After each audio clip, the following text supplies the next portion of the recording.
अस्सलाम वालेकुम सही असां टावर 12 द बुकिंग ऑफिस विच मौजूद हैं। मलिक बशीर साहब दा टाइम मिले बड़ी मुश्किल नाल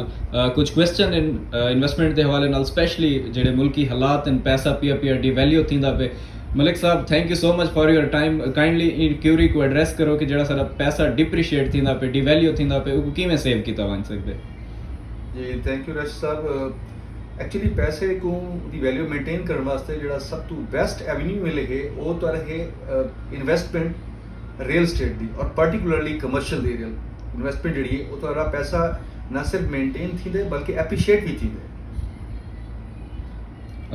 thank you so much Malik साहब। केड़ा प्रोजेक्ट है जेड़ा इहो समय तुसां जिंदे ते ट्रस्ट कीता वंजे स्पेशली इहो समय हालात विच कि उत्थे इन्वेस्टमेंट कीती वञ सकदी है। देखो उमें तक तुसा कहीं भी जगह इन्वेस्टमेंट करें दे चंद चीज़ां तो देखनी चाहिए। सब तो पहले तो मैं ये रिकमेंड करे कि कमर्शियल प्रॉपर्टी की जी इन्वेस्टमेंट है वो सब तो ज़्यादा सिक्योर होती है। दूजा सो जानते हो कि इस्लामाबाद प्राइम सिटी है पाकिस्तान का और इस्लामाबाद जी प्राइम लोकेलिटीज जी बिजनेस हब है वो ब्लू एरिया है। वो रिसेंटली जी नवी मॉडर्न कंस्ट्रक्शन थी पी है जहाँ फ्यूचर है जी कॉरपोरेट सैक्टर बनता पी है वो न्यू ब्लू एरिया है।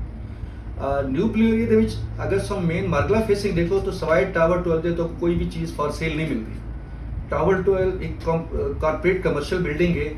और बड़ा रैपिडली ग्रो करता पी है। कंस्ट्रक्शन बहुत रिमार्केबल है, मतलब बड़े शॉर्ट टाइम में बड़ी अच्छी कंस्ट्रक्शन पे पहुंचा हुआ है। और सब तो अहम जी चीज़ है कि तुसा कहीं भी कमर्शियल प्रोजेक्ट वास्ते उनकी लोकेशन, सेकेंडली डिवेलपर का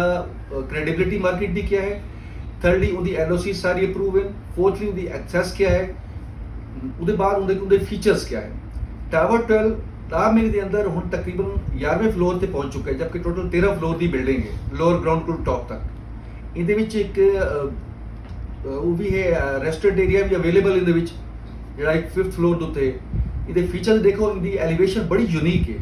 जी कि पिछले कम अज़ कम 20 साल तो मैं नहीं थी पाकिस्तान के कराची को गिन के इस्लामाबाद तक कहीं भी प्रोजेक्ट की यूनीक एलिवेशन हो।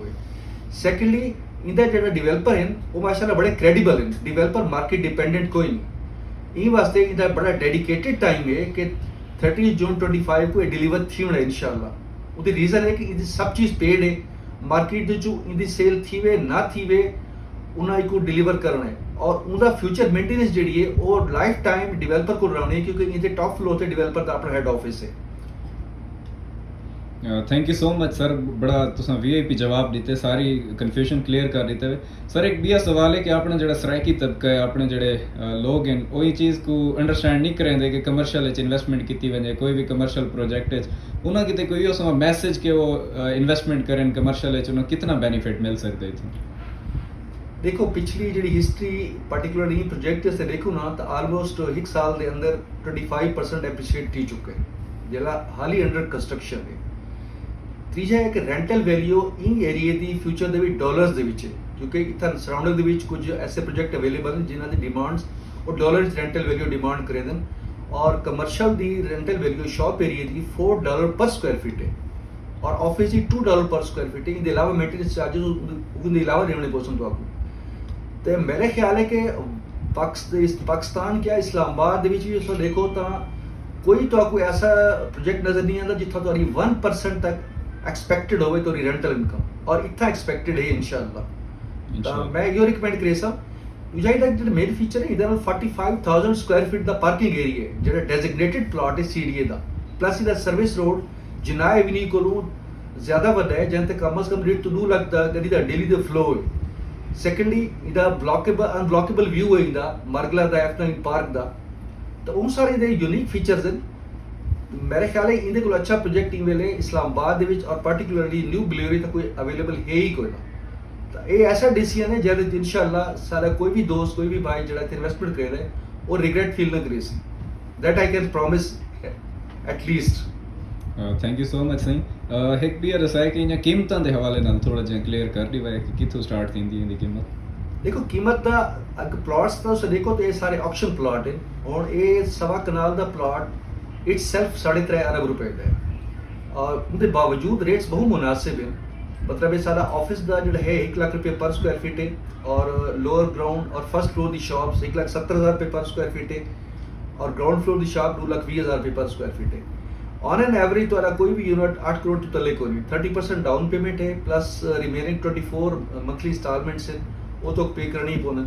ਤਾਂ ਇਹ ਸਮਝੋ ਕਿ ਕੋਈ ਵੀ ਯੂਨਿਟ ਸ਼ਾਪ ਗਿੰਦੇ ਵੇ ਜਾਂ ਆਫਿਸ ਗਿੰਦੇ ਵੇ ਤਾਂ ਸਟਾਰਟਅਪ ਕਮ ਸੇ ਕਮ 25 ਤੋਂ 30 million as a down payment ਤੋਂ ਦੇਣਾ ਪਉਂਦਾ ਹੈ ਫਰਦਰ 24 ਇਕੁਅਲ ਇੰਸਟਾਲਮੈਂਟ ਨਹੀਂ ਦੇ ਸਕਦੇ ਦੂਜਾ ਇਹਦੀ delivery time black and white is mention in the contract ਤੇ ਵਰਬਲ ਕਮਿਟਮੈਂਟ ਨਹੀਂ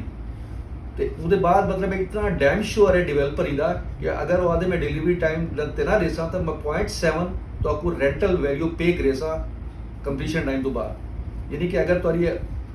1 करोड़ की कोई चीज़ है तो समझो 70,000 रुपये तो आपको पूरा रेंट मिलता भी एक बड़ी कंफ्यूजन मलिक साहब सारे जिले दी प्राइस सुनने तो हमेशा आदन के बड़ा महंगा है टावर 12 उनदे की तो तुसा क्या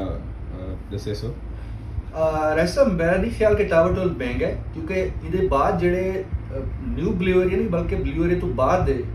ਜਿਹੜੇ 9th ਐਵਨਿਊ ਤੋਂ ਬਾਅਦ ਦੇ ਇੱਕ ਦੋ ਪ੍ਰੋਜੈਕਟ ਹਨ ਉਹਨਾਂ ਦੀ ਸ਼ਾਪਸ ਸਾਡੇ ਕੋਲ 2,60,000 ਰੁਪਏ ਪ੍ਰੀ ਲਾਂਚ ਰੇਟ ਹੈ ਜਿਹੜਾ ਲਾਂਚਿੰਗ ਦੇ ਬਾਅਦ ਆਫੀਸ਼ੀਅਲੀ 3 ਲੱਖ ਤੇ ਵਨ ਟੱਚ ਕਰੇ ਸੀ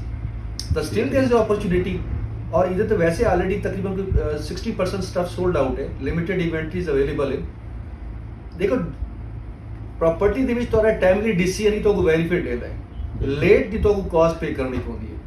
अगर सो लेट की कॉस्ट पे करने वास्ते रेडी हुए तो बात वेट करो अगर सो अपने वैल्यू को सिक्योर करना है अपने कैपिटल को सिक्योर करना है अच्छा रिटर्न गिनना है अच्छी रेंटल वैल्यू गिननी है और एक प्राइम लोकेशन की प्रॉपर्टी की ओनरशिप गिननी है तब मैं ख्याल it is the right time decide it right now and grab the opportunity thank you so much Malik साहब नाइस टू मीट यू बहुत शुक्रिया जज़ाकल्लाह